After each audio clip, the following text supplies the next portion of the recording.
National pension scheme म्हणजेच NPS मध्ये झालेल्या काही बदलांमुळे एनपीएस हे केवळ टॅक्स सेव्हिंग टूल न राहता रिटायरमेंट प्लॅनिंग मधला एक महत्त्वाचा एलिमेंट ठरू शकेल. कसा ते जाणून घ्यायचं असेल तर आजचा व्हिडिओ पूर्ण बघा. सगळ्यात पहिला मुद्दा आहे तो म्हणजे इक्विटी एक्सपोजर.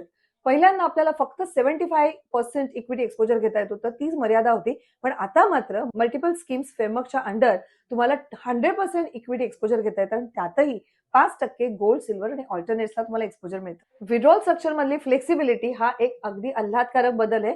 कारण यापूर्वीच्या नियमाप्रमाणे 40% कंपल्सरी अॅन्युइटी होती आणि 60% लमसम विड्रॉ करता येत होती. नवीन नियमाप्रमाणे मात्र 80% लमसम विड्रॉ करता येणार आहेत आणि अर्थातच 20% कंपल्सरी अॅन्युइटी आहे. अर्ली एक्झिट आणि लॉंग इन्व्हेस्टमेंट लाईफ हा एक अतिशय सुंदर बदल एनपीएस मध्ये झालाय, ज्या अंतर्गत 15 वर्षात तुम्हाला एक्झिट करता येते.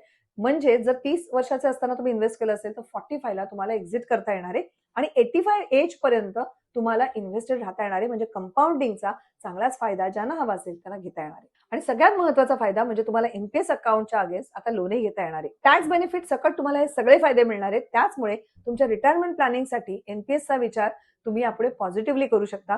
एनपीएस रिलेटेड आणखीन काही प्रश्न असतील तर तुम्हाला माहिती आहे कुणाला विचारायचं.